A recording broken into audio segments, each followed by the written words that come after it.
This is going to sound like so much hate, and I swear it's not.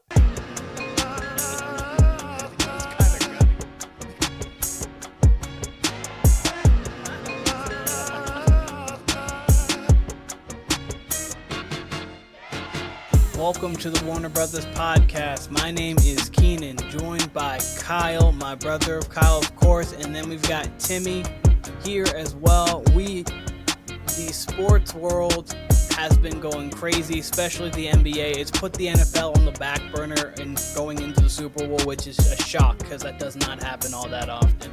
Guys, how are you doing? We've got a lot to discuss today. Well, also doing very well. Man, for what's been going on in the sports, that was as dull as it gets. My goodness. All right. I mean, you presented a very dull question, so I mean, we had to return with the answer. Now, if you're asking me about the trade deadline, if you're asking me about Super Bowl week, yeah, I've got a lot to say. I mean, I've got a lot to say, especially. I mean, we've had a lot of action just today. We still got one more day of the trade deadline, so for sure. Still more dominoes. Brandon Ingram could fall. Vucevic could fall. Kevin Durant possibly. I know there's still talks even a little bit about Bradley Beal, even though he won't really waive his no trade. There's a lot of pieces could still fall, but obviously there was the whole Luka fiasco, which you and Brandon detailed great, and then obviously the De'Aaron Fox trade, which you guys also detailed as well. Kyle, I'm going to ask you, is there anything that you would like for us to elaborate on basketball-wise before, unless you want to give any takes on anything? Because I know, obviously, you've already talked about it yourself with Brandon. I mean, that's more of a question for you. I mean, if you got Luka to talk about, I mean, I think I could talk about Luka from now until next February 5th. I will never quite understand what happened from apparently January 5th or January 7th on that led to what happened Saturday night. I could look. That's a trade that one day there will be a documentary made about it because we'll never understand it. The public will never understand it. It was a heist. Rob Pelinka and the Lakers pulled off a heist, and there's nothing in the sports world, baseball, NFL, anything that you could compare that to what we just witnessed. And Babe Ruth. Kyle, you've got to go back to Babe Ruth. Yeah, maybe Babe Ruth. Maybe Babe Ruth. I'm just saying, but even him, I mean, I think you got to go. I think he was We at didn't least. get much. Was he at least more Red than Sox 5 fan, years much. into his career? 5 to 7 years. I mean, it's insane. He was young into it. Timmy, I actually want to know your thoughts because you're not the basketball guy, but even you hit the group chat wait, what? What is this? I would love to know what your perspective is on this. So I actually saw this trade break on TikTok. House of Highlights posts a video that says AD traded for Luka. This video at the time had, 10,000 likes on it, and I immediately hit up the comment section. And they're the comments that you would expect, like, do AD and Luka know about this trade? This is a fake trade. This guy got hacked, all these type of things. And I'm like, yeah, okay, that's what it is. And then about 5 minutes later, I get the ESPN notification, and I'm like, what the hell? It better not just be like a straight trade. Turns out it's pretty much just a straight trade. Like, it's like when it all comes down to it, those two players might be worth a first-round pick, and then it's pretty much a dead-even trade. I was shocked 100%. Man, Luka, you can't really argue it. He's a top 5 player in the NBA when he's playing. I don't care if he's 270 pounds. That can be fixed. I don't care if he's out of shape. That can be fixed. When he is playing, he's dropping 30 points. He showed us he could drop 70.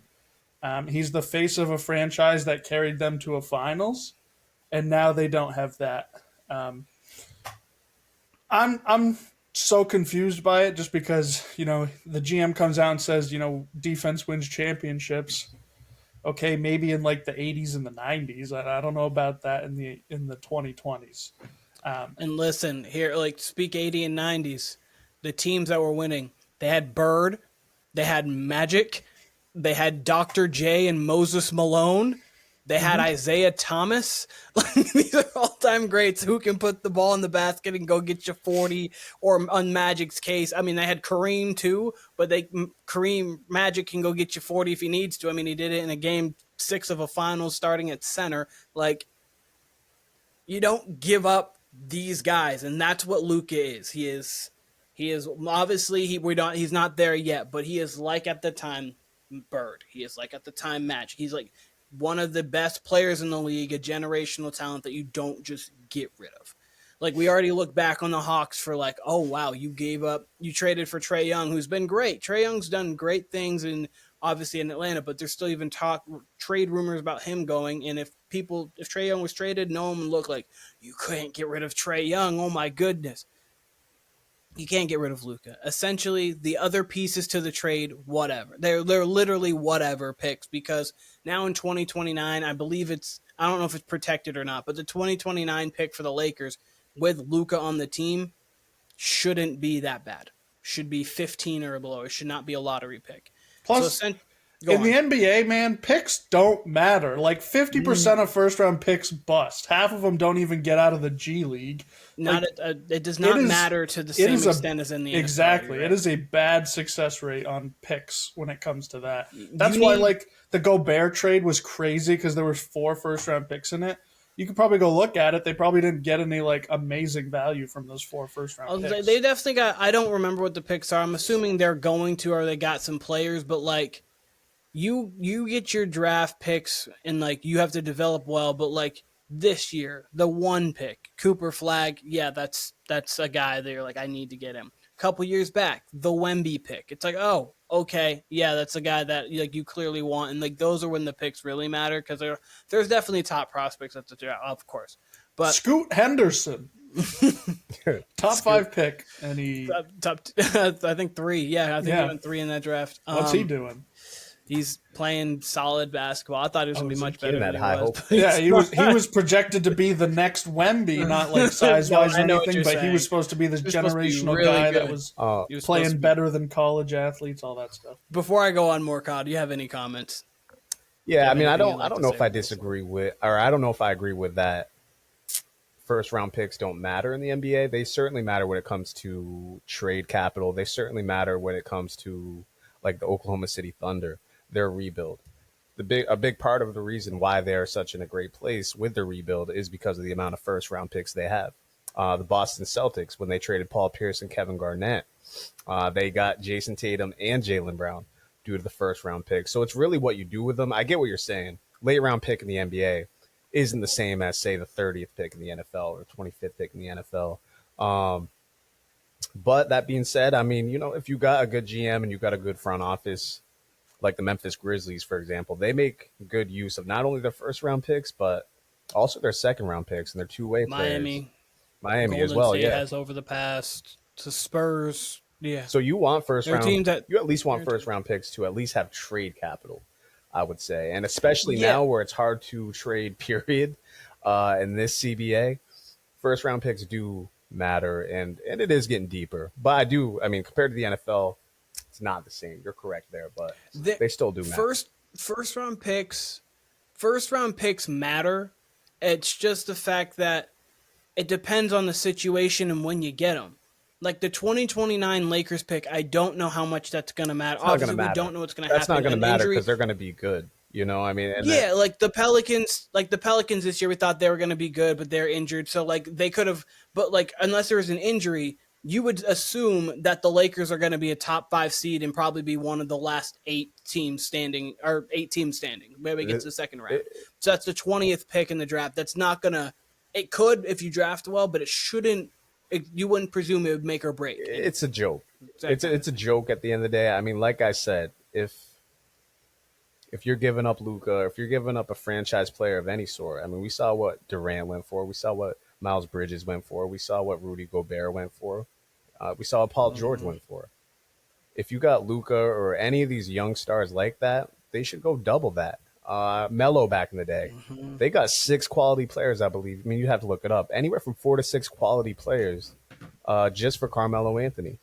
The GM reeks of like thinking the Mavs got to where they were last year because of him.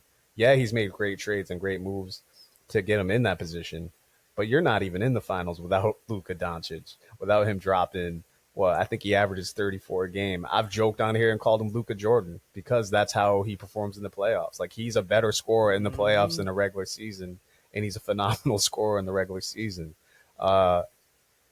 It's a joke, and I feel terrible for Mavs fans. Will continue to feel terrible for Mavs fans. I was on an MVU campus today with Tim, and I'm walking through, and I see this kid. He's got a Mavs hoodie on. And I'm like, that's pretty fucking bold. Like that's real pride right there, because I would disown the team if that were me. Was he crying? He might have been. He might. You know what? It's fucking negative 6 degrees right now, negative 10 degrees. So it was probably about 3 degrees at this point. So his tears might have been frozen, but there was probably some tears in there.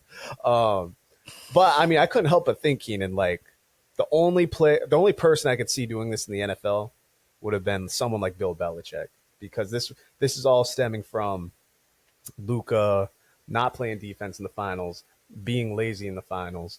What Bill Belichick would have done, though, he would have got back a boatload of draft picks and probably 2 quality players that can impact right now. They got that with Anthony Davis. That was smart.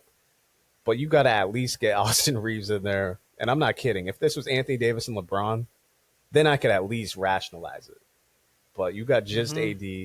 You don't get Dalton Connect. You don't get Austin Reeves. You don't get multiple first-round picks. And Connect was originally in the trade. That's a disappointing part. And he got talked down. That's what blows my mind. Talked down. What was the structure with Connect in the trade that could have been like, nah, that's too much? But then they put AD in there, and they're like, yeah, that's fine. I think it was AD and Connect, and they talked him down for. So my understanding is that's insane. It was AD, the 29 pick, the 2031 pick. And Rob Pelinka talked him down that it was such a risk that he can't include the 2031 pick, and he couldn't include Dalton Connect. Next level gaslighting. Heist. He's like, yeah, I don't know if Luka's worth that much. Yeah, right. Yeah, yes, exactly. he is. Yeah. I'm still mind blown. I'm still mind blown. No, I will never not recover from this, and I'm not even a Mavs fan. I'm going to say one more thing, and then we can move on, because I do want to mention De'Aaron Fox just for a hair. I do have Spurs stuff behind me for a hair. The Spurs Digest channel's been going insane over De'Aaron Fox, and Game 1 already looks great. First player in Spurs history to have 20 and 10 in the debut. But you're trading. Who's the younger player in the draft or in the trade? Obviously, it's AD and Luka. It's Luka. Who's the better player? It's Luka. Why are we getting rid of him? You have him. Like, why are we getting rid of him? But that's one. Two, as you were talking about, Kyle, with Brandon, why are we only extending this to the Lakers? I'm calling every single other team. Every one of them. I'm not leaving a single team out. Hey, Pistons, what about Cade Cunningham and a couple others? Hey, Milwaukee, Giannis, Dame? Nope. Okay, hey, Shea, how do you feel about it? And clearly a lot of these are going to still be no. Like, Shea's a no, clearly, but I'm still calling. So, hey, what about Jalen Williams, Chet Holmgren, and a couple picks? How about that? Or Isaiah Hartenstein, a couple picks. Like, apparently they did call the every Bucks. team I'm calling. Sorry, apparently he did call the Bucks about Giannis, a Doncic for Giannis trade, which, by the way, be completely fair. But like me and Brandon outlined, I mean, thing about it is Nico Harrison, the Mavs GM, and Rob Pelinka, almost called him Rob Lowe because he looks exactly like Rob Lowe. Yeah, they've been buddies. They're boys. They know each other through Kobe. And that's really the only way. Like, it's when Nico worked at Nike, and he was an executive at Nike. Yeah, like they're boys. Literally. Like, they went on a vacation in 2003, the article says, Nico and Rob Pelinka. So they know each other, and that's why it's fishy, and that's why I really do wish the league would almost look into it, because, okay, yeah, they called one team, but like, I know, so the other part of this trade was the Utah Jazz and Danny Ainge. They called Danny Ainge and say, hey, they literally only added 55,000, I believe, a second round pick, maybe. I forget the exact terms, but they call him and they say, hey, can you add this to the trade? And of course he goes, yes, but he doesn't know what the actual trade is. He doesn't know it involves Luka and AD. He only finds that out when we do. So, I mean, had he known, I'm sure he would have said absolutely not, and they would have had to search for trade partners. So it's really interesting how these trades go down and how they're approached and how much you can really do in the dark without the NBA knowing. Like it's just crazy to me. There's so many other trade possibilities that you could have had. Hey Philly, what about Tyrese Maxey and Paul George? Okay, not Paul George. What about Jared McCain? I understand he's injured for the year, but obviously you get a nice rookie. Like it just doesn't make any sense. And you guys were talking. The only way the Mavericks win this trade is if they win a chip and the Lakers don't, and Luka wins 0. It's the only way. They got to Or win. like, and you could say it. I guess you could say it's an a wash if they get 1-1. But even then, as if you're not doing well through it, then it's still like Luka's at least putting butts in the seats. He's still balling out. You're still getting deep playoff runs. If they don't win a championship at all, regardless if Luka does or not, it's still like, what are we doing? Like, you just lost the opportunity to build around that. And now the Lakers have a superstar for the next decade. Shout out to them. I mean, it's as simple. Real quick. It's as simple as this too. Go on, and then I'll No, go. just to respond to that, like it's as simple as like, yeah, sure. If the Mavs happen to win a championship within the next 2 to 3 years, cool, right? Like that's great. You want your team to win a championship, but I mean, Of course. as popular as Luka was, as special as Luka is, right? They'd rather win. I think they'd rather win 1 with Luka than they'd rather win 2 with AD and whoever else. He meant that much to him, and It would feel like Dallas, and I mean, it feel like the 2011 team. Like they wanted that Dirk championship. Feels more like 2 than 1. means a lot. Like yeah, for that sure. Mavericks team, especially because they beat the Heat team too. That was really good. But like that one is like that our homegrown guy, like our guy, beat that team. Like I'd feel amazing. Yeah, at the end of the day, Luka, as out of shape and maybe he doesn't play defense and this and that, and maybe he's not the best leader. At the end of the day, aside from this year, he shows up, he plays, he doesn't get injured, he's healthy. Now your team's built around Kyrie and AD, who have forever been injury prone, and each of them might have at the most 3 good seasons left in them. And they're gonna, even if they get a ring, they're gonna have to watch Luka in LA of all places for the Lakers light it up for probably 10 to 13 years. I mean, there's a chance Luka leaves, but my bet would be he finishes his career in LA. It's extremely early. He's got a lot of finish his career left, like a last couple years in a weird spot, but right, yeah, like finish his prime in LA at least for sure. Yeah. Insanity, absolute insanity. And we can segue right from that because Kyle, you said that AD, Kyrie, and Klay Thompson are old. In 2030, they have a pick swap, or the Spurs have a pick swap with the Dallas Mavericks. So in 2030, that pick swap could actually be something very good because the Mavs at that point could be bad. And I just quickly want to say, this De'Aaron Fox trade for the San Antonio Spurs couldn't have been better. I've been talking about it on the Spurs Digest channel, me, Josh, and Brian. We've been talking about like, oh, you're going to probably have to give up They don't want to give up Castle. He was like pretty much an untouchable unless it was like Shea, Giannis, Jokic kind of thing. So they weren't, and obviously Wemby, no one's trading for Wemby. Like they weren't trading Wemby for Mike. I don't like, they just keep him. Like I don't think there's trading for anyone. And so it was like, we're probably gonna have to give up Vassell, Keldon Johnson, a couple picks or whatnot. They didn't give up any of the Hawks picks, so they still have the 25, the 26 swap, and the 27. So they didn't give up any of those Hawks picks, which could all be very good picks. They didn't give up Vassell. They didn't give up Castle. They didn't give up Keldon Johnson. They didn't give up Jeremy Sohan. You keep Wemby, and you pretty much just add De'Aaron Fox in. They got rid of the worst contract on their team in Zach Collins. Trey Jones, who was only 1 year left on his deal, who they weren't going to resign anyways. So you get Trey Jones out of there, which doesn't fully matter.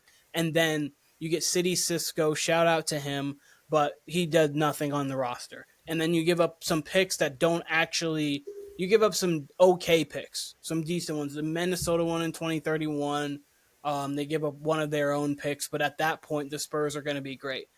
And you have 3 ways to win a championship in the NBA, typically roster-wise. One, you get a big 3. So Wade, Bosh, LeBron, like the kind of, I mean, organic big 3s like the Celtics had Bird, Parrish, McHale, Magic, Kareem, Worthy, kind of like those. But like a big 3, and then you fill out the rest of the roster. 2, you have your outlier years where you have like, okay, Dirk Nowitzki and then a lot of role players, and they just get hot. They play very good basketball. The Pistons in 04, like that kind of thing. But traditionally in the league, especially over the last few years. Superstar, second star, third option who can maybe win you a playoff game or be like one of the key cogs in it. Glue guy, go about 8 or 9 deep. The Spurs check every box now. And that's even without even counting Stephon Castle, who is going to ascend, who could ascend into that third person, who the Spurs feel they can even ascend into that second level kind of guy. Their team, and they have the ability to go trade for more if need be, but right now, as long as they develop, they're going to be competing in the Western Conference Finals, and then they have a guy in Wemby who is probably due to be the best player in the league in about 400 days. So like, it's at the point now where the San Antonio Spurs, with this trade, Brian Wright did a marvelous job, and they put themselves in maybe the best position, if not one of the best positions in the league. De'Aaron Fox is their oldest true player other than Harrison Barnes and Chris Paul. He's 27. Everybody else, Sohan's 21, Wemby's 21, Castle's 20, Devin Vassell's 24, I believe. Like, all of them are just super young. So, and hey, you never know. They might get Cooper Flag with that Atlanta pick, and then the league's done. League's over. League won't even be a thing anymore. So I got that out of the way. Spurs, I love the trade for De'Aaron Fox. Absolutely. I mean, me and Brandon outlined it on Monday. Like, they're going to be. There's no reason why they couldn't be in the semifinals, depending on where they end up, right? And then there's no reason why they couldn't put the fear of God in somebody in the Western Conference Finals. I mean, Wemby's just that good. He's that dangerous. Do you think already. Denver really wants to see like Wemby, Fox, Vassell? So like they match up perfectly at every position. You have Wemby, Jokic. Sohan does the same thing as Gordon. You have Fox, Murray, Porter Jr., Vassell. Like, I would love to see the Spurs see him. I would love to see the Spurs get Chris Middleton on the buyout. He just went to the Wizards today in the trade for Kuzma. Yes. I'm assuming he's going to get bought out. I assume he doesn't want to play for bum-ass Washington. So if he gets bought out, I mean, why wouldn't you go to San Antonio? Or why wouldn't San Antonio want him? I mean, he's obviously going to go somewhere. I mean, even the Warriors, that would help out a little bit. But Middleton's not knocked down, but he's a good enough shooter. And at this point, not a great defender to where he could just sit in the corner. And that's exactly what the Spurs need. That's the only reason I wouldn't pick them directly to go to the Western Conference Finals, because they certainly got the talent just with Wemby and Fox. All you need is defense and knockdown shooting. So they're that close. They need to come. They're that close, and it's Wemby's second year, and he doesn't even know how to play yet. It's it's scary for the league. It's over for the league. It's over. Like De'Aaron Fox, he frustrates me. It's over. He frustrates me at times because of the way I feel like he can get high posts more, but like there are just so many moments in a game where you're like, no one else is doing that. He's doing something. No, I mean, when they were in Paris, he had a possession. He had that 4 straight blocks. A 2-minute span. Yeah, I was going to say, in the 2-minute span, he had 3 blocks and one that was barely a goaltend, 4 points, 2 rebounds, and an assist in a 2-minute span. And I was like, this might be the most dominant stretch I've ever seen in my life. Only other thing I could see is like Curry when he goes for 5 threes in 2 minutes. But like, even then, he doesn't do it defensively like that. It was like, I've never seen. It's like one of the most defensive, crazy things I've seen. I was like, okay. I just need Wemby to do the first poster dunk off no jump. That's all I want. Someone throw him a lob, and then he just, like it's any of us on the Nerf. Yeah, right. Just like, let me set the ball in. He's going to get it too. All right. Obviously, it is Super Bowl Sunday coming up. Ooh. Kyle, did you want to discuss, and Timmy, if you have any thoughts? Hold on. Well, I was about to say, did you guys want to talk the Jimmy Butler trade to the Warriors before we get into that? Literally, Jimmy Butler's been trying for 3 months to get traded. He deserves at least, a little scuttlebutt from us. Just making sure. So, for anybody people are going to know by now because this will be out on Thursday, but Jimmy Butler gets in this complicated 4-team trade, is on the Warriors now. Dennis Schroeder is going to the Jazz. PJ Tucker and somebody else is going to. There's just multiple. Wiggins. Multiple pieces are going elsewhere. Wiggins is going to the really big thing. Wiggins to the Heat. Butler to the Warriors. Kyle, I was having conversation with people at work about this who have very, very, they have different opinions than I do. What is your opinion, Kyle? And then Timmy, I want to know yours before I give mine. My opinion on the Heat side of things is getting Wiggins is okay because Butler tanked his trade value enough to where I really thought he was going to get traded for like peanuts, and they actually got a rotation guy. Wiggins is someone, he comes along in every era. Obviously, he was a number one pick. He hasn't lived up, but you do feel like as long as he's on the right team, he can produce 75 to 80% of the time, right? And especially like on the Heat, like you want him on a team like the Heat. That's where he can live up to his potential, possibly, even though we're like a decade into his career. So the fact that they got Wiggins, who else did they get from the Warriors? They got Wiggins and who else? They got Wiggins. I think that and Lindy Waters possibly. So really just Wiggins. But I don't think. No, they got just Wiggins, and then they ended up. PJ Tucker ends up going, I think, back to Miami, and then they get a first-round pick. Lindy Water goes to the Pistons. Josh Richardson. So they got goes to Detroit. They got a first in Wiggins, essentially. Yeah. That's not essentially terrible. a top 10 protected first this year in Wiggins. Kyle Anderson. Kyle Anderson, that's right. They do get Kyle. Okay, I wasn't sure if Kyle Anderson's going there or if he was going to another spot. They get Kyle Anderson, PJ Tucker. That's not terrible. It's not terrible for them, given what again. The Heat are back in there. The Heat are back in there. We're a superstar away. Sure. They're just back because, like, if they had their roster now, where you have Tyler Hero, who's playing all-star level basketball. Of course, he made the team. Bam, who's playing all-star level basketball. Then you have all of your shooters, Duncan Robinson, Khalil Ware, who I was like, why didn't they get Dalton Connect? They're like, we know why we didn't get Dalton Connect because he's playing good basketball. And then they have their role players who they could you not know their name one day, and then they're Gabe Vincent in the finals. They just figure it out. So they just are like, if they implemented Giannis on that team, you'd be like, that team is scary. Or they implemented they just need that. That's their superstar away. Right. Now, if you're telling me on the Warriors side, is this a good trade? I'm really not sure. Time will tell. We just heard the other day that he didn't want to go there. He wasn't going to resign there. The moment he signs a 2-year, $21 million extension. Yeah. So if he does resign there, you really got him through age 37, 38.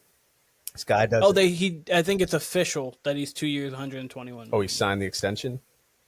He signed the extension 2 year, 121. That's very interesting. So they do got him through year 37, 38. I think he's 35 right now. I don't know. I really don't. I mean, who's to say it's not going to happen in a year with Golden State where Jimmy wants out and he's pulling the same shit. We actually haven't seen Jimmy play enough quality ball this year to know what he has left. He's not a plus shooter from 3-point range. We know he's a dog. We know he can still play defense somewhat. But how reliable is he? You have finally a second shot creator. That'll help Steph out. But, I mean, do I think this makes the Warriors a contender this year? No. Do I think it makes them a contender going forward? We'll see. That'll depend on what else they do with this team.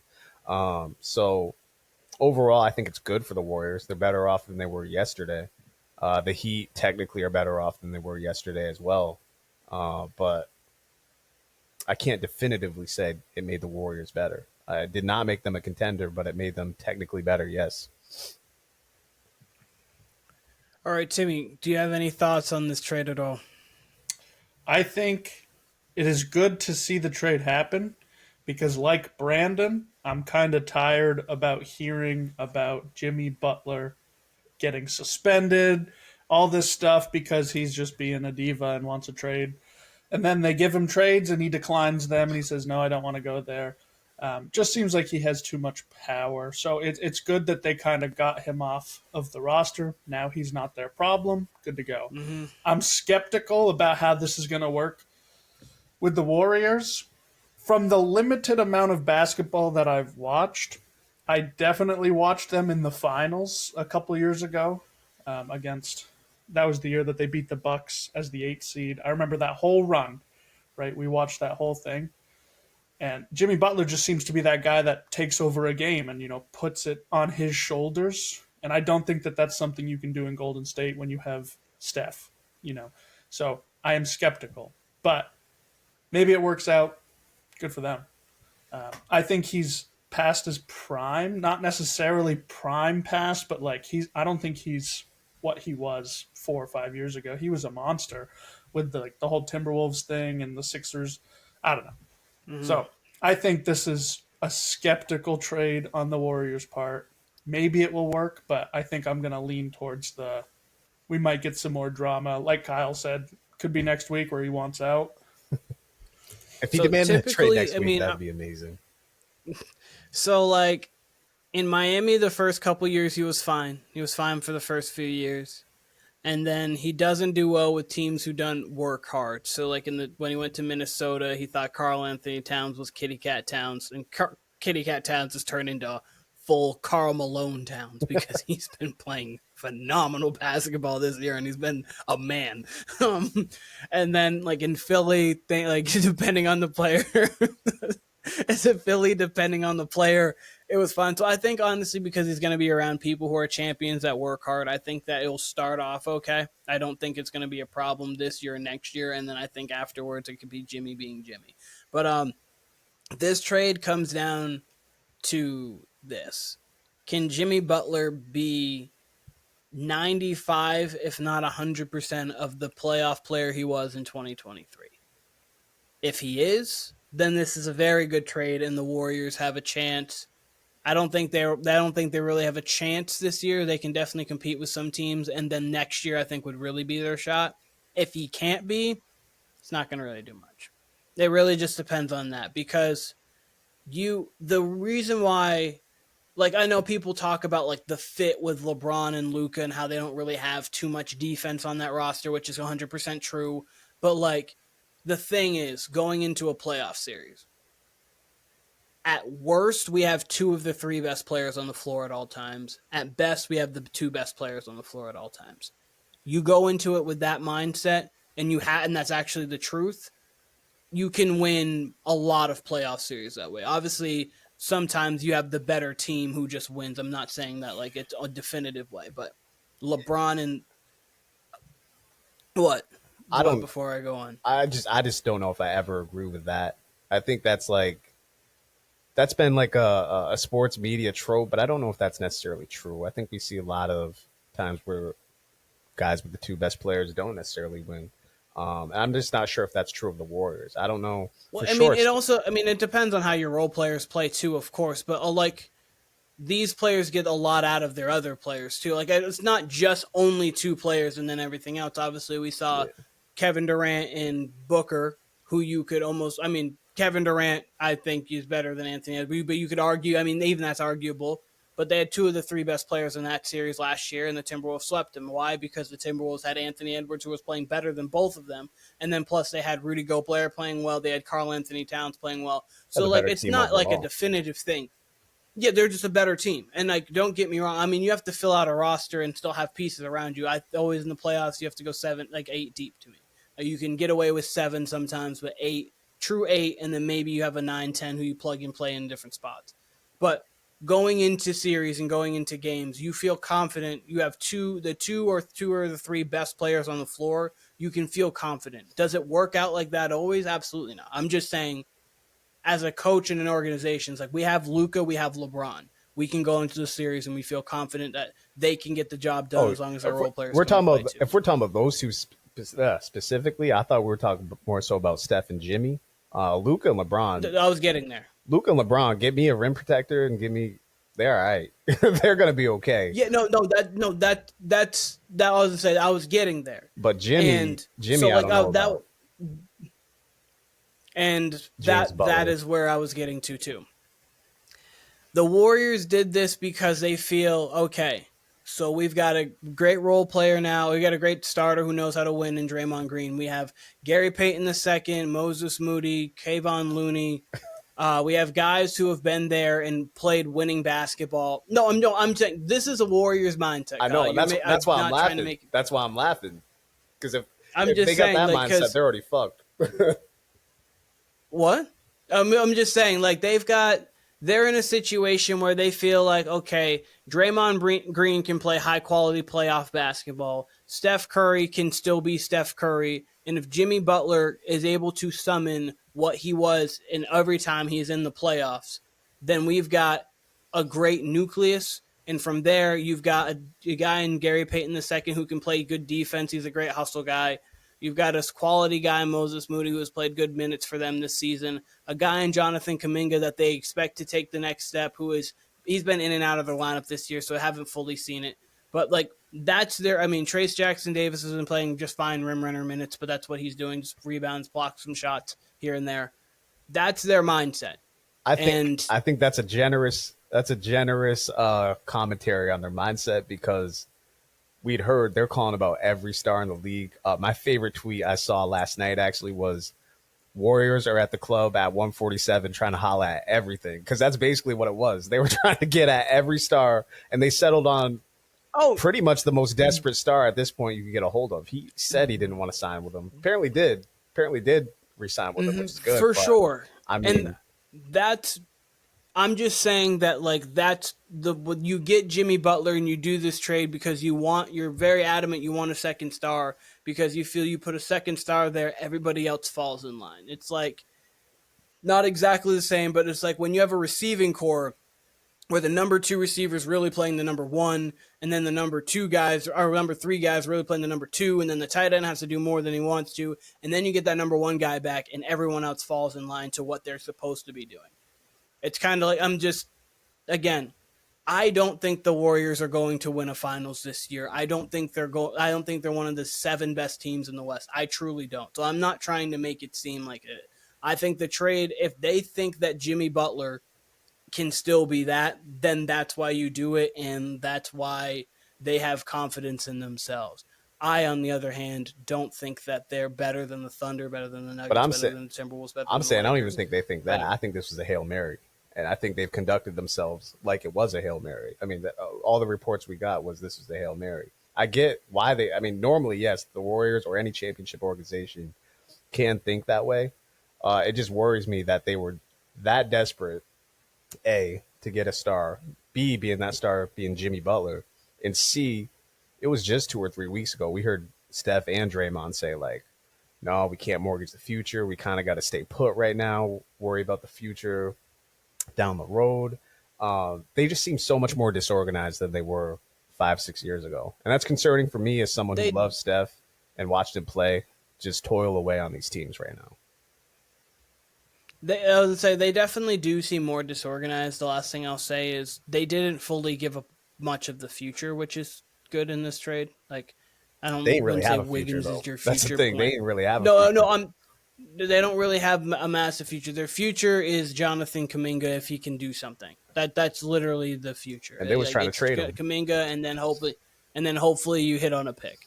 Like that's that. So, but they're trying to maximize the last couple years of Steph, which they haven't done it the best, but it's the right thing to do because you don't get Stephs ever. Like those just come along. Like, yeah, we just got a Steph. So you try to maximize everything you can, and obviously we just saw what he did in the Olympics. I understand he's playing with great players, but 36 against Serbia, 3rd most points all time for a USA player, and then going and puts 12 points up in 2.5 minutes.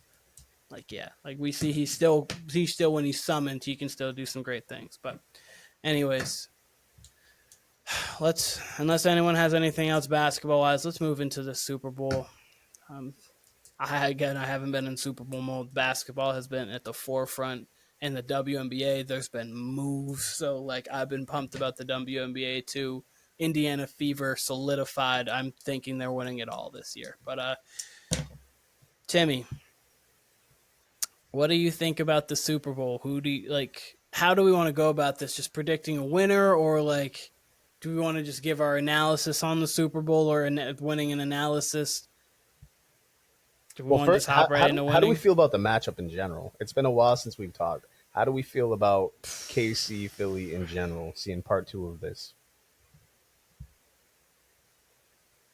Timmy, you go. I'm bored, man. We've already seen this. This is a rerun of a couple years ago. Like, I'm already bored of it. As soon as the Eagles won, I literally said, I was like, well, we just got the worst Super Bowl matchup we could have gotten. Like, we could have had Bills Washington. That would have been super entertaining. Mm-hmm. Instead, we get a rerun.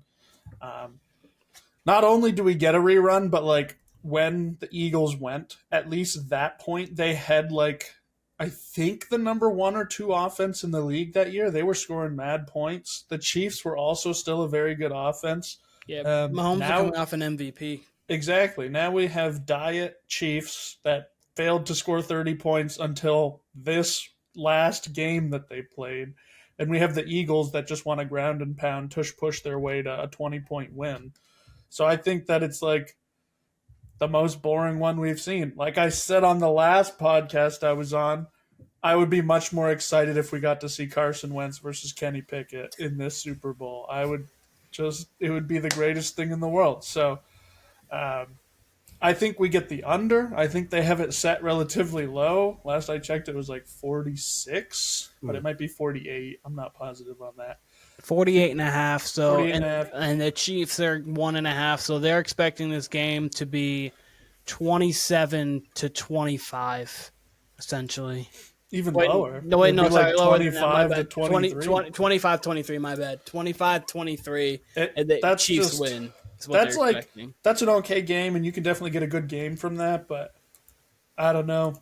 Like I said, I think we see the under, so I think we're gonna get a lower scoring game than that. I think all in all, the only way the Eagles win is if Saquon goes for $150 plus and 2 touchdowns, which I would love to see. Even as a Giants fan, I would love to see him upset the Chiefs. But that's kind of all I got to say about this. Kyle, how about you? Well, honestly, I mean, going into last week, I was probably bored of this matchup. I probably wasn't that excited about this matchup. But now that we're finally here, finally the Wednesday before the Super Bowl, getting a little more excited for sure. I mean, we got Kendrick performing. It's in New Orleans, which is an historic Super Bowl site. At the end of the day, it's 2 deserving teams that deserve to be in the Super Bowl, and it's the Chiefs going for a three-peat. So, I mean, you got stories galore here. I mean, I think it's funny that reportedly the Super Bowl ticket prices are like as low as they've ever been, which means it's not a hot ticket at all compared to, if you got the Lions in here, if you got the Bills in here, if you got some new blood and exciting fan bases, you're going to get an insane ticket like you already have. So the fact that it's a low ticket on top of, like Tim said, a rematch, we kind of got diet teams of what we had before, especially in the Chiefs case. I do think the Eagles have an exciting element to them. I do think at least the Chiefs might have their best play calls. So, I mean, maybe we do potentially see some offense here. I do think it's going to be a good game regardless. I will say this. I mean, the Chiefs are going for football immortality with the three-peat. Last we really seen someone try to go for this was the Pats with the 18-0, going for 19-0. And we saw all the pressure that mounted up and what happened there. And the Giants were 9-7 going into that game, but were, much more talented than what the record was, right? They're 9-7 because of the erraticness of Eli Manning, which, by the way, we'll find out if he's a first ballot Hall of Famer or not tomorrow. Nope. that will create some fodder for this show. For sure. No. Can't wait. I can't wait to Let celebrate. him be a first ballot Hall of Famer. Boy. I'm a victory lap. I Yeah, don't you care. should. Mr. 500 himself. Wow, he's so good. He can't even have to throw 2 touchdowns to 1 Is Brett pick. Favre a first ballot Hall of Famer? Well, Brett, that's the thing, though. Brett Favre has MVPs. MVPs, and I he's don't like, care. He threw a lot of picks. He absolutely did. My thing, real quick, just because we're on here, just aside, that's the difference to me between Peyton and Eli. I'm okay if Eli eventually makes the Hall of Fame. Fine. There's worse people in the Hall of Fame than Eli. First ballot, that's reserved for Tom Brady. That's reserved for Peyton Manning. That's reserved for Brett Favre, Drew Brees. Eli, come on now. No one, if you would have asked people that 8 years ago, everyone's saying no. It was a debate if he's a Hall of Famer when he retired 5 years ago. Now, all of a sudden, now that it's up and he made it through the first finalist, however that whole role goes, now all of a sudden people are really debating, is he first ballot? I mean, come on. I'm fine if he makes it to the Hall of Fame, but first ballot's absolutely insane to me. I don't want him in the Hall of Fame. But Yeah, I mean, I'd be fine if he didn't make it all together, but Joe Namath in the Hall of Fame. He's got 2 rings. He's got 2 Super Bowl MVPs. Like, fine, yeah. If he made it in the Hall of Fame eventually, there's worse players. Troy Aikman was a first ballot Hall of Fame. Troy Aikman. Yeah, but here's the thing. This is at a different time this is just different time. Stopped a dynasty. He stopped the GOAT. I think that's what makes it okay. hard So for Nick you guys. Foles needs to be in the Hall of Fame. No, because Nick Foles has had a better season than Eli Manning has ever had in his life. That's my thing with this, and that's a fact. That's my thing with this. That's I don't know. crazy. I think the 9-7 record picks, running from the 6th seed 27 touchdowns to 2 picks in a season for Nick Foles. That's better season than Eli has ever had statistically in his life. That's my thing with this. Is a lot of people are saying like, oh, he stopped the Pats, stopped the undefeated season, and I'm like, all right. Y'all were trying to discredit us the whole time we had this reign. Now all of a sudden we're getting graded on a curve because y'all beat us, because y'all beat the evil empire. Great. And my whole thing with Eli was, put together some all-pro seasons, put together more than 4 Pro Bowl seasons. Again, all-pro season, just one, right? One would have helped. That's all you need. Again, if Eli eventually makes the Hall of Fame, and it really seems like if he doesn't make it this year, he'll just make it next year. Even that to me seems insane. Truly, as someone who experienced Eli's entire career, but first ballot, that would be a disgrace to the NFL Hall of Fame. It truly would be. The Pro Football Hall of Fame. If you were never a top 3 player at your position, you're not allowed to be first ballot. That just should be an instant rule. That's part of it. That's absolutely part of it. First ballot? No. Like, you can't. If you're never top 3, you can't be first ballot. You got to start taking away these jackets then, because there's a whole lot of not top 3 players that were first ballot Hall of Famers. Listen, and that was that was back then. And so we just want to continue to keep doing things wrong. I didn't want to talk about you're Eli at least top long, but we're just going to continue to do things wrong. It's one thing if you're at least top 3 for a few years, or even 1 year, or like in the conversation, in and out. Eli really, truly never was. He just never was. And that's not me being a hater. That's not me being, oh, he upset us in the Super Bowl twice, so I'm shitting on him. That's the truth, man. It was Tom, it was Peyton, it was Aaron Rodgers, it was Drew Brees, it was Phillip Rivers ahead of him, which was debatable because Phillip Rivers never won shit. Big Ben, which was also debatable because they were all in that draft. Who else? Mike Vick you had at the time. Stafford.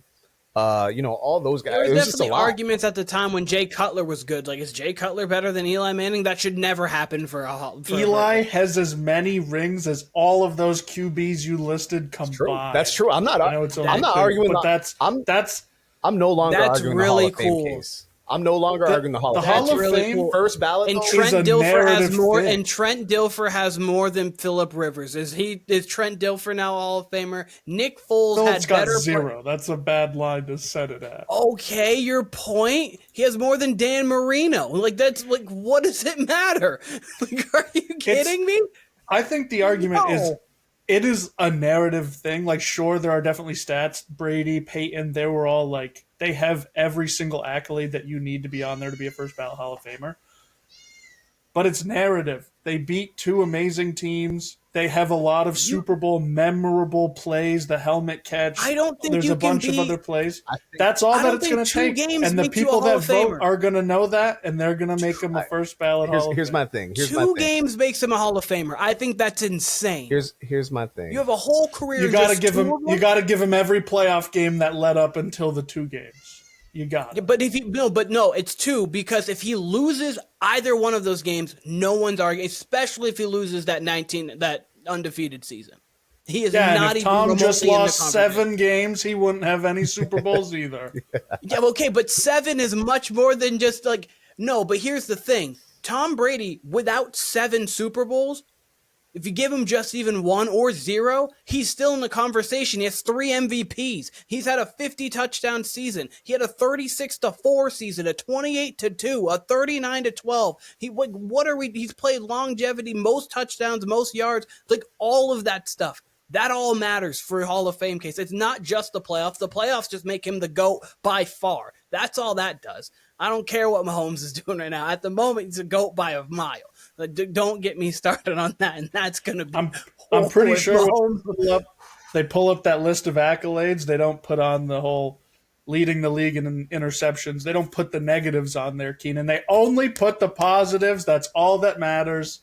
He'll be a first ballot Hall of Famer. Okay, what are the positives? He was a 500 quarterback who had 2 Super Bowls. See, That's you're on the negatives again. He has 2 Super Bowls, 2 Super Bowl MVPs. He has a winning record in the playoffs. That's all you need to know.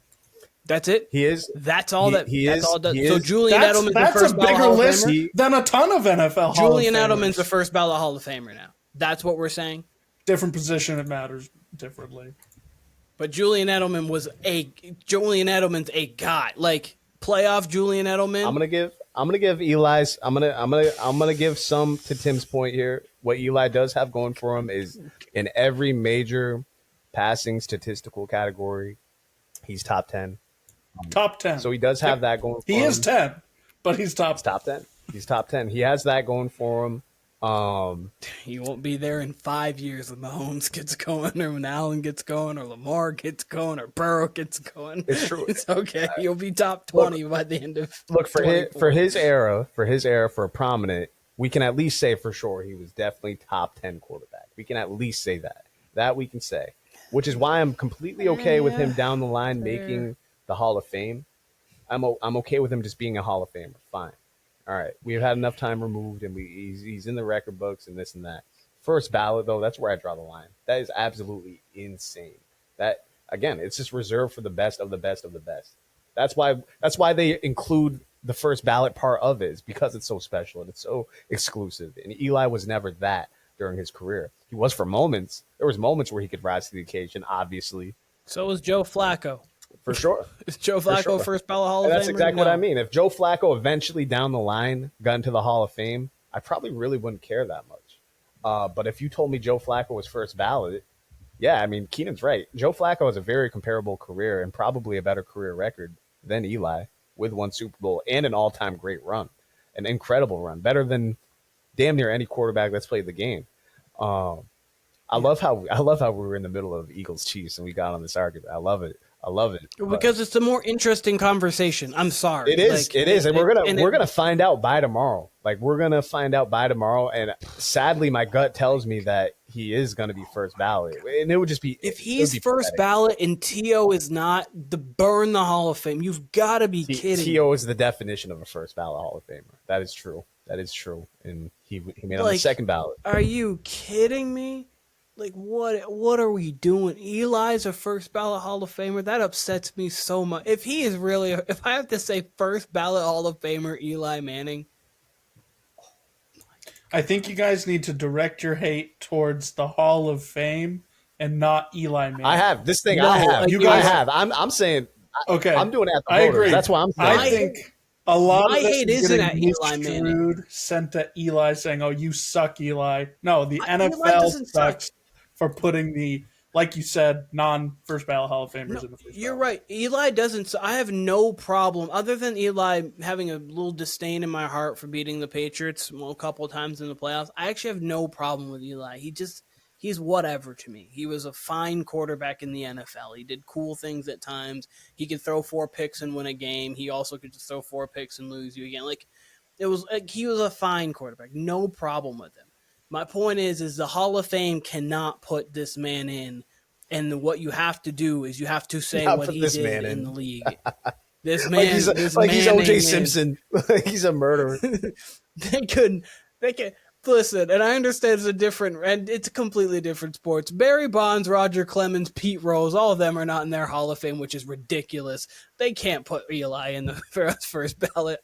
If they do that, I need to call Cooperstown and say, hey, Pete Rose, Roger Clemens, Barry, I don't care if they were juicing or betting on their own team to win games. Oh my God. Ridiculous. All right. So back to regular schedule programming, Kyle. How do you feel about the Chiefs and Eagles Super Bowl? You're getting more excited for it. Cool. That's great. What else? Yeah, no, I mean, as I was saying, how we got on the Eli topic was I was comparing it to football immortality with the Pats at 18-0, going for 19-0. Chiefs will be doing that for the three-peat. And there's talks about how people are going to boycott. People are not going to boycott. All of America is going to be watching this game. It'll probably be a good game. I don't think it's going to be a boring game. I pray to God that the Chiefs don't make a fourth Super Bowl in a row. I don't even know what I'll do. And that's what pisses me off, I think, the most. Not to sound like a hater, but that's what gets me the most about this team, this Chiefs team, is last year and this year, Super Bowl caliber, sure. But they really don't seem better than the other teams. And they're really, and that's why when we compare them to the Pats or we're mentioning the Pats, man, by this time of year, even if they didn't have the most talented team, they were playing clean football. They could still go get you 28, 30 points and not struggle, which props to the Chiefs. Their offense does look better, right? But they just still feel like a ugly, just let's grind it out type of team. Um, which, by the way, that's part of the reason why they're so tough and why they make it where they are. They are defense first, but uh, they don't seem all time great as much as they did like with their first Super Bowl win when the offense was explosive and the defense could make plays. Like it just seems like a different iteration of the team. They're extremely well coached. Uh, I mean, you mentioned the Chiefs are favored by 1.5. That's a public line to me. I mean, there's no reason why the Eagles shouldn't be favored in this game. Honestly, I mean, they got the better players. They probably got the better defense. Um, they're a more explosive offense of what the Chiefs try to do, honestly, and they try to play. Chiefs try to play inside out, and they really feature Kareem Hunt at this point more than Pacheco, even with Pacheco back at injury. Um, there's no reason truly why the Eagles can't win this game by 10 points. Will we get more Chiefs voodoo? I hate to say this. Will we get more officiating help from the Chiefs? That's going to be the big story. There is a world, sure, where the Eagles can open this up. That being said, what do I always say? You can't just beat them. You have to kill them off, right? Chiefs are going to be gunning for this with, everything they have. So, I expect fourth quarter, 4 or 5 minutes left, something abnormal, much like the helmet catch, much like something's going to happen in this game. It's going to be close. Uh, there'll probably be a point where the Eagles are up 3 or 4 late in the fourth quarter, and Mahomes is going to have to make a play. What'll happen? This will be one of the tougher teams all around that he plays. Um, Want to bring up Heisenberg, my man Nick Sirianni again. I think they only lost one game since the Heisenberg switch, right? Since the shaved head, one game. I mean, this team's absolutely elite. Uh, their offensive line, their defensive line, each is better than the Chiefs. Their position players are better than the Chiefs. Chiefs obviously got an advantage at quarterback. Clearly, it's Mahomes, but no reason why the Eagles can't come out on top decisively and just at all. So I truly think the Eagles should be favored in this game. Honestly, I think they're the better team. I'm personally fine with the Chiefs being favored, just knowing that they've won the last 2 Super Bowls. Sure. I understand what That's factored in. what you're That's saying. factored in. Take out context when you're just talking about if you were to watch this season from front to back, no context. You don't know how good Mahomes is and what he's done in the past. You don't know all this stuff. Yeah, the Eagles are they look like the better team. So like you're right. You're right by saying like you feel the team looks better, like they might be better on paper, and even how they're playing, they could be better at this point. So I don't disagree, but I'm fine with the Chiefs being there just because you do have obviously the context of it's Andy Reid on 2 weeks. You have Patrick Mahomes, who's been to this moment at 5 times now. So this matchup, I'm glad we have the Eagles playing the Chiefs. I don't want the Chiefs to win. And if there was, I would not feel confident in Washington. I truly wouldn't. Like, I would feel like this would have to be a Cinderella kind of thing. And you know what? Maybe they got to this point, so you can't really count them out. But like, I truly feel the Eagles can beat the Chiefs, and you can't. The Chiefs aren't gonna lose it. You have to take it and you have to win it, as you just said. The same way with the Patriots. The Patriots just didn't really, especially that, like the back half of the Patriots, when the dynasty that people really remember, the dynastic part that they really remember. You had to beat them. You couldn't be up 28-3 on them and take your foot off the gas. You had to be Got to get up the 31-3. You have to the entire 60 minutes. You've got to play quality football because if not, this team is going to make plays and come back. So, I think that this is going to be a very good matchup. I'm not going to tell you who I have winning, but I have this game actually being 28-25. So I personally have the over. But I think that this is going to be a very intriguing, good matchup of two teams that are well coached, well run.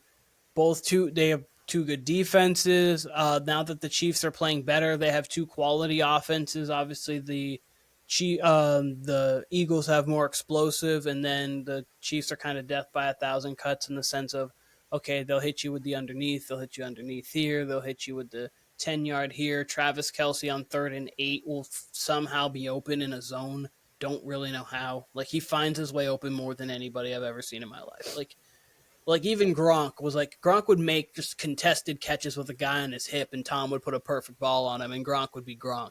Like, Kelce just is open, and I'm like, how do we not have this guy covered? And it's just so. I'm excited for the matchup. I think it's going to be fun. I think it's going to be a good game, but I think there's great storylines to it too. You get Saquon with his first championship. The Eagles managed to go from they go reading books on the sideline, and then you got Slim Shady to coming to win it all. So like, there's good storylines, and obviously the three-peat. So I'm excited for it, but more passionate about Eli not being a first ballot Hall of Famer. If I'm going to be quite honest. Who's Slim Shady in this situation? Well, no, I'm saying Nick Sirianni, you know how he obviously shaved his head. I know he didn't dye it like blonde, but it just reminds me of Slim Shady. That's all. All right. That's all. All right. I got a few questions for you guys. Over under 150 yards for Saquon. What are we saying there? Rushing yards. Rushing or receiving? Rushing. I have under. I think he could go over rushing and receiving, but I don't think just rushing. Take the under on both, to be honest, but definitely the under on rushing. Interesting. Okay. Let me ask y'all this. Who do you think will be responsible for the most entertaining Super Bowl commercial? I'm going to go a little oddball because a lot of the time Budweiser kind of kills it with one. I'm going to go Doritos. I think a Doritos commercial is going to be hilarious. Not joking, I was going to say Doritos. Now you got to make me audible. No, you can say Doritos if you believe Doritos is Doritos. It's going to be some tech company, some up and coming. Maybe it's like Peacock or something like that. Interesting. I'll just go Peacock. Interesting. Okay. Like Peacock, the streaming company, or is there a Peacock I don't know about? The streaming company. Okay. So NBC Peacock. All right. I'm going to say Kanye makes a splash. Somehow, some way, Kanye is going to make a splash. Do you have a brand? Do you have like a brand that he's going to be with, or just whatever Kanye? It'll somehow be Kanye, whether it's him for Yeezy, whether it's him. Like, I know he did a McDonald's spot in the Super Bowl a few years back. He made a splash at the Grammys, him and his wife being butt-ass naked, which was hilarious. So I could see him riding that wave and trying something with the Super Bowl commercials. So, yeah. Isn't that illegal, by the way? Isn't public nudity like not allowed? Well, you're not allowed to strip in public. Technically, I guess it was a see-through dress. So, I mean, I guess they got that covered. But it's art. I guess It's fashion. I guess it's fashion technically. So my bad. So there's that. But yeah, otherwise, yeah, you probably if that was anybody else, they would arrest the sicko. But it's a model, and she had I guess like a little sheer thing on. So I guess it works. But all right, moving on to the halftime show. I actually had a prediction for this. I was gonna say I don't think Kendrick performs Not Like Us. Figured he would save the whole entire moment for himself, not give Drake any shine or any attention. Then I saw World Star post Kendrick is in fact going to perform Not Like Us. I don't know how they got the set list. I don't know but apparently he is going to perform it. So I'll ask this: what do you guys want to see out of Kendrick for the halftime show? What would your ideal Kendrick halftime show look like? I think. Sorry. Go on, Timmy. Go, Timmy.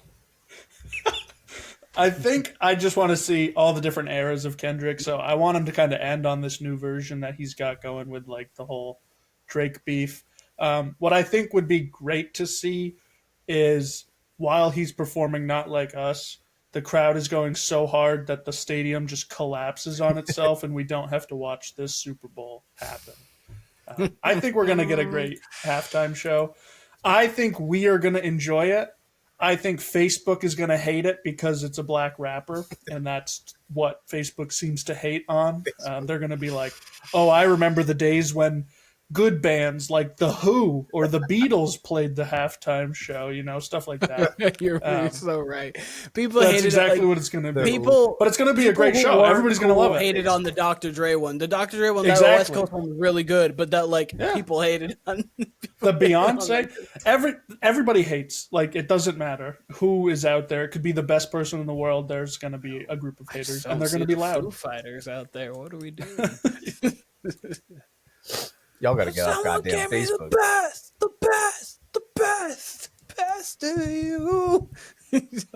Wait, did the Foo Fighters perform? Upset, man. Did the Foo Fighters perform a whole Super Bowl set? They did. They did, really? Yeah. Wow. It was playing. I believe if there wasn't a whole set, they were at it and they performed at it, and it was playing. Okay. But it was playing. The Foo Fighters. I like the whole. I think you're gonna see bits and pieces of Kendrick. It's like his whole era. Anytime Kendrick performs, it's a movie. Anytime if you go back to any BET awards or any performances that he's puts a lot of art and a lot of passion and energy into it. He's one of the best performers, honestly, all time when it comes to hip hop. He does a phenomenal job with it. I'm fine. I hope he ends with Not Like Us.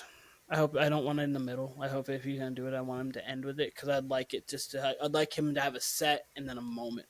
So, I'm interested to see what he does with SZA because SZA's now obviously a part of it. I'm interested to see how many songs he gives her on her own.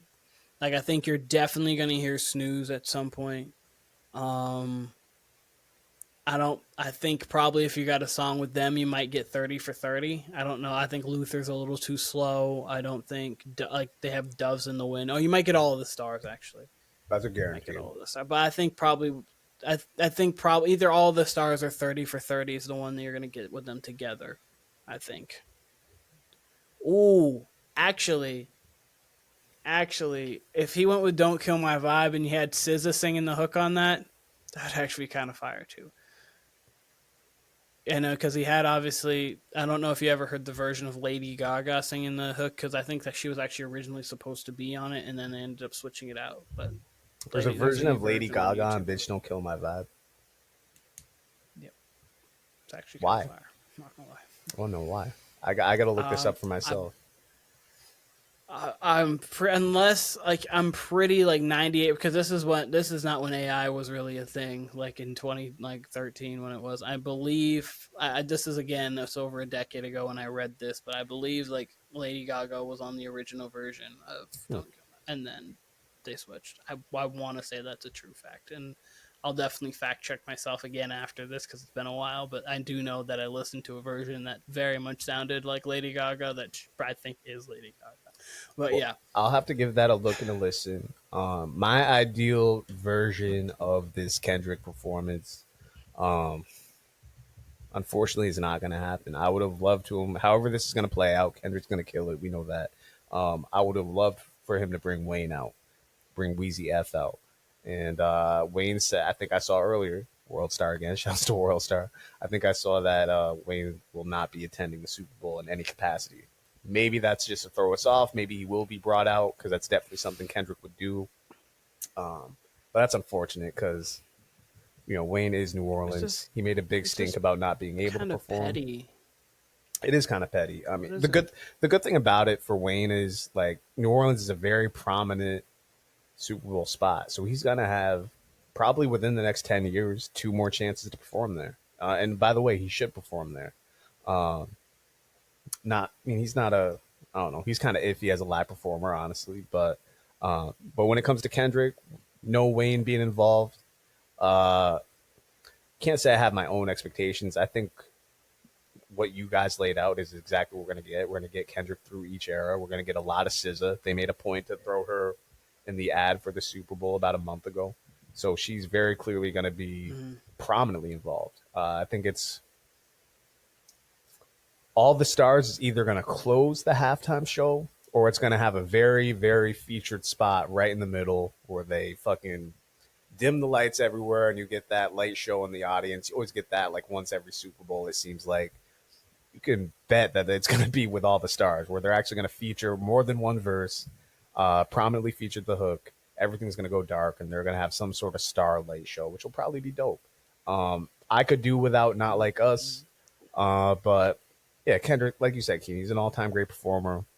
It's funny to have a lyricist type of rapper host the Super Bowl, but he's got enough quality songs and enough radio songs to where he can do the Super Bowl. So, and they're catching him at his hottest moment, and they're catching him right before this tour with SZA. So he's gonna kill it regardless. So I really don't. I can't even lay out a perfect Kendrick show because it's gonna be probably exactly what we all think. And if it's not, that means he's gonna exceed it somehow.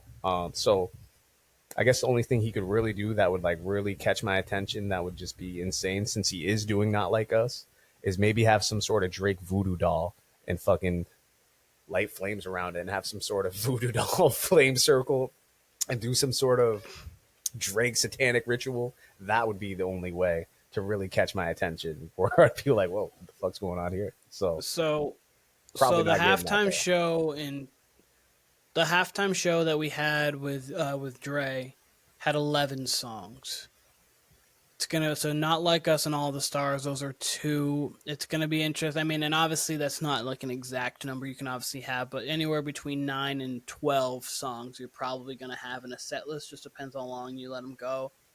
I do think you hear all the songs, Stars, and I think you'll probably hear Snooze from SZA. I truly think you're gonna hear that just because that's her biggest hit. I'm interested to see what the song. Like, I don't know what he's entering to. It would be such a power move to go to Euphoria again. That would. It's gonna be something like that. It's gonna be like that or Mad City or some. It's gonna be some term, something hard hitting. Oh man, I don't know, but anyways, Um, unless we have any, do you have any other questions here, or before we get into our predictions officially? yeah, I mean, I could cook some. What are we doing?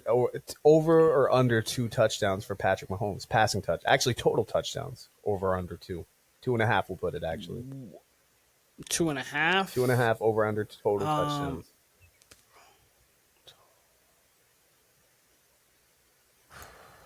Over. I think he throws 3. Okay. I think it's the Super Bowl. He usually comes to play. So I think they're going to score a few touchdowns, and I think they'll likely all come through the air. His Super Bowl stats aren't as good as you think, but that's fine. Anyways, I think he's going to be at 2. I think that he's going to be fine with a couple rushing touchdowns, but I got 2. I think he gets 3. That's the one part that Brady. That's the one spot that Brady actually blows Mahomes out of the water. If you've ever looked at their Super Bowl stats together, Brady has been. When it comes to like Super Bowl stats, Thomas Edward Patrick Brady Jr. has been. That's the one. I forgot. Has been much better. I mean, Patrick so Mahomes is 7. Brady is. I mean, we're gonna do all that. We're gonna do all that. This is how the Brady LeBron shit started way too early. So we ain't gonna tackle it. But shouts to Mahomes. It's fine. If Mahomes wins, though, we'll have conversations. Yeah, well, yes, I know, Kyle. I mean, but LeBron and Mike started when LeBron won 1. Mahomes is at least en route for a 3-peat. Already has 2 MVPs. Been to 5 Super Bowls, including this one now. So at least like there's merit behind trying to bring his name up with it. Because like if he was to win this one, you could already say he's the second best quarterback to ever live, and no one could you could have a conversation. Like if Montana's 4-0, Manning is 2-2 with 5 MVPs, that's his conversation. So at least Larry. I mean, LeBron wasn't better than Larry when they were talking Mike. So like that was the problem. But yeah. And sorry. Hey, that's why that came. And we can still say prime for prime. I mean, Rodgers is right there. I mean, that's the thing. It's pretty nuanced with Mahomes. And again, we'll wait till till after the Super Bowl if we really want to dig in. Mm-hmm. Shit, I had another topic I was going to mention that had to do with Mahomes and had to do with the quarterback position, but it escaped me. Actually, last year it actually hit. The over hit on it. 5.5 Taylor Swift features on screen. That's crazy, Keenan. In game. That's crazy, Keenan. I was literally going to give. That was going to be my next topic, and that was the exact number I was going to give. I was going to give 4.5. I was going to give 4.5, and does she get to 5? All depends, right? If for some reason the Eagles blew them out, she's not getting shown. But it's going to be close. I actually think it goes under. She'd get shown. She'll definitely get shown. I think it goes under. Even if they're getting blown out. We're saying 5.5. She gets the Eagles could score a touchdown and they would pan to her. That's true. I'm going to say less. Under 5. I swear I saw a post on this, and they set the line at 11.5. I don't know if they were just like making a joke or what, but like it was. I'll take the under at 11.5. 4.5. I'll take the over. I think it's pretty easy that you could get 2 or 3 pretty right off the bat. Like if Kelsey gets a touchdown, we could see touchdown, Taylor, back to the field, back to Taylor, and that's already 2 of them right there. So I'll take the over on 4.5. I got over on 5.5. I think the max would be 7. I do think we get to 6 because here's the thing. Travis is probably going to have a big game because this genuinely could be Travis's last game. I think there's a chance if they three-peat. He's talked about like him kind of being towards the end of his career. I think sounds going like out he's coming on a back three-peat though. would be. Sounds like he is planning to come back for next year. Yeah, I think if they lose, he would. I think if he wins, I think it would kind of be big time if you leave on a three-peat. Like the last game you have is winning a three-peat. I think that would you can't really get a better moment than winning 3 straight Super Bowls and calling it a quits, and then people saying you're the greatest tight end of all time. But I think Kelsey probably scores, and if not, has a pretty good game. And anytime he does, especially if it's a late game, you're going to see a Taylor Swift showing. So you're probably gonna get a Taylor Swift reaction to Kendrick's halftime show at some point. Like you might get a pan like right after it. Like even Taylor Swift loved this one, like kind of thing. She'll be dancing mid-set, and they'll pan to her. They not like us. They did get her going on at the Grammys. They got her dancing to it at the Grammys the other day. I saw that. So she did a half stinky leg. Yeah. I got 2 things. One of them is more about the halftime show. Did you guys say Drake is dropping an album this Friday? Next Friday, Valentine's Day. Okay. Because if he dropped it this Friday, that could potentially be the worst day in the world to drop it. Followed 2 days later by the NFL Super Bowl, where his arch nemesis is playing the song that crushed him. Drake's dropping an album next Friday. He is. We talked about it in the last podcast. Party Next Door, Drake and Party. I was going through 98% of the podcast. I did not get the end of it when I had re-listened to it. So I guess I had missed that part. Drake and Party. Should be good. It's gonna be good music. Album. That's the thing, Drake. Like prior to this whole dismantling of him. Like prime Drake would have dropped on the Friday or even the Saturday before Kendrick in the Super Bowl. Like that should have been his move, really. Should have been shut the fuck up through all this and dropped the Saturday before the Super Bowl. And it would have been a moment. It would have been kind of like what this Luka trade did. It would have been all we were talking about Sunday going into the Super Bowl. Drake could do that now and people would probably clown it. So, I mean, that's the difference between Drake in 2023 and 2025. Was it last year that Beyonce dropped on the Super Bowl? She announced she had a commercial. She announced that she was coming out with Cowboy Carter during the Super Bowl last year. Yeah, during the Super Bowl, and people went nuts. People went insane. They were like, Beyonce? Yeah. They went insane. Yeah, no, I have. Oh my goodness gracious! All right, I'm actually. You guys I'm give me a Gatorade color. I think purple's one. Like purple's been pretty prominent. I'm gonna say if the Chiefs win, it's gonna be red. Chiefs win, it's red. If the Eagles win, it's off color. I'll say clear, like the white. What is it? The Frost Gatorade. Or was it white cherry? We'll say it's white. We'll say it's clear or white, whatever that goes. If the Eagles I win. agree with Kyle. If the Chiefs win, it's definitely red. That's just too fitting. And if it's the Eagles, I think it's the lemon lime. So I think it's whatever people call that. Maybe some people try to call that green. Let me be yellow. more specific, though. I said red. It'll actually be the blood of the children they sacrifice under Arrowhead Stadium to get all these wins. So that will be the red coming out of the Gatorade. Straight blood. Straight blood. It's straight children's blood. Straight baby's blood. You got that. You got the pyro. I think we get orange. I think it's a super underrated. I don't like it, but I think nobody will expect it. Tim, you're not an orange Gatorade I was fan? talking about. Oh, not It's at actually all. my favorite No, Gatorade no. is orange. Really? Yeah, it is. Yeah. Damn, hater. I was actually talking about this the other day about it. They're like, "Oh, what do you think that they have?" And I'm like, "I bet you they have every flavor. It's just what box gets picked up when they dump it, really." So, give me orange. It'll be the last one that's full because nobody drinks it. Fair. Fuck this orange shit. It's just completely full. Wait, hold up. What's everyone's favorite Gatorade flavor while we're here then? Light blue, Solid. Glacier Freeze. Solid. Mine's either Glacier Freeze or I'm in the huge minority of lemon lime. I'm actually a big fan. Lemon lime Lemon lime's good. is 2 for me.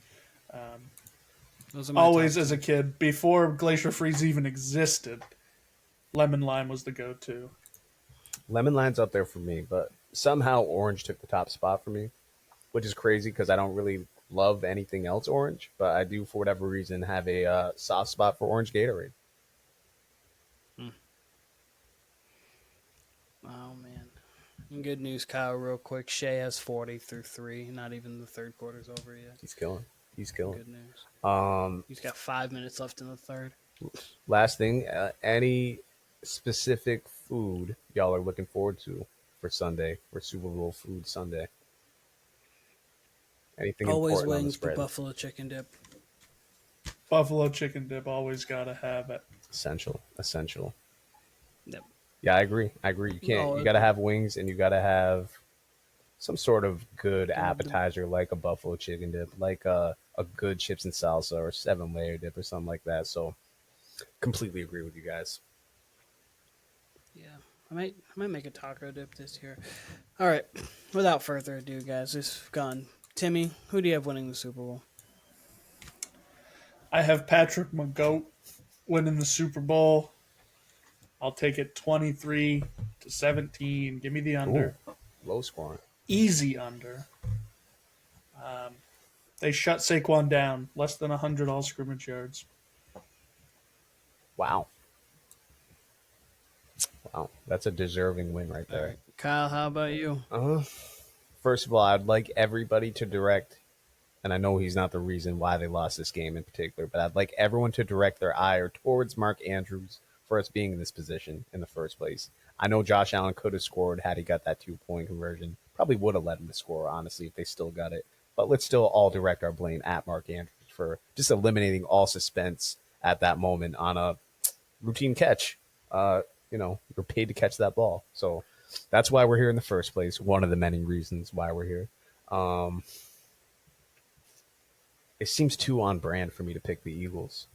Just seems too on brand. I picked against the Chiefs last year. I picked against the Chiefs, I think, most of the way last year. I might even picked against them in the divisional round. I can't remember who they played last year in the divisional round. The Buffalo Bills. That's right. They went on the road to Buffalo. You had Buffalo. They went on the road to Baltimore. You had Baltimore. Picked the and Niners. Then they had the 49ers, and you picked the 49ers. Niners. I picked them against the Texans this year. I definitely picked the Bills, and for sure would have picked the Ravens. Would have got a limb. Go on a limb. Well, hey, some people had the Texans, and the Texans were in the game. Yeah, I'm going with the Eagles. I'm staying on brand. I gotta pick against. I gotta pick against the. I gotta go with hate. I gotta go with hate here. I gotta pick against the dynasty. It's gonna take all of the Eagles to do it, but I really do think they're the better team. I really do think all around they're built to beat the Chiefs. And if they can turn the ball over Key here is if they can at least get the Chiefs to turn the ball over once. We know the Eagles protect the ball well. And if they can at any point get up 8 to 10 points, it should be a wrap.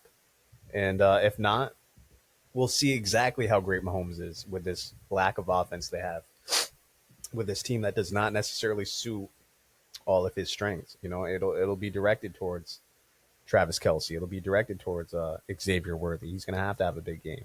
I'll go as far to say if Worthy is a non-factor in this game, I don't really see how the Chiefs win. Then you're relying completely on Kelce, on it's their backup tight end, Noah Gray. Noah Gray. You're going to see more of him. Timmy's brother. Timmy's older brother. You're going to have to see him relying on a lot of secondary guys if they can't get their most explosive player going. And I'm not sure if, you know, a 12 reception Travis Kelce game is the recipe to win. I'm very interested to see. The more I'm talking about it, the more I'm interested to see exactly what tone this game plays. Because you guys could convince me of a game like Tim says, 23-17, and you could also convince me of a game that's, you know, total in the 50s. They definitely, especially on the Eagles side of the ball, they got the facilities to do that. They got the faculties to do that, I should say. So we'll see. Actually, again, getting more excited the more and more we're talking about it. So, but Eagles. And for a final score, goddamn. We'll say 27-24. 27-24.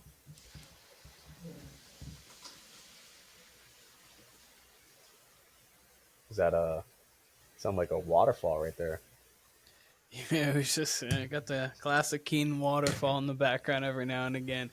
I have the Chiefs in this game 28-25. I don't want it, but I have the Chiefs winning this game. It's gonna come. I don't think the Chiefs have the ability to get blown out. To be honest, I think if you're gonna beat the Chiefs, you need to beat them close to double digits, if not double digits. When it comes to close games, they've just been way too good, and they execute too well down the stretch. So that's really where it comes down to this. Kyle, you were talking about turnovers. Mahomes has turned the ball over in every single Super Bowl except for the Eagles Super Bowl. Interesting. The Eagles Super Bowl is the only Super Bowl he has not thrown an interception in. That's what I was referencing. Or he's 7 touchdowns to 5 picks in the Super Bowl. So, like, overall, he's been willing to give you one in the Super Bowl so far, except for that Eagles one, which was a shootout. He played phenomenal in that game. I mean, he's played very well in spurts or made great moments in all Super Bowls, except for the Bucs one. But yeah, 28-25. I just think it's going to be late game execution from Kansas City, Patrick Mahomes. And I'm going to have to hear, he's the GOAT. I'm going to get really upset. I'm going to get really, really upset. It's going to bother me. I had a conversation about it today because shout out to Sanjay and Jathan. Both of them were like, yeah, he's just the GOAT. And I'm like, you've got to be kidding me. Hey, I'll say this. I'm going to hear it more and more, and I'm going to get more and more irate. I'll say this. There's a reason why 3-peats never happen in the NFL's long history. Just like there's a reason no one's gone 16-0 and then now 17-0, which would be on to 20-0 possibly. There's a reason. So, I mean, if it's ever going to crack, now would be the time. I mean, the Eagles for sure have the most talented team. It's going to be, can they get up, and can they put pressure on Mahomes? I mean, that's one thing we know. The Chiefs do not have a great offensive line. So if the Eagles can expose that,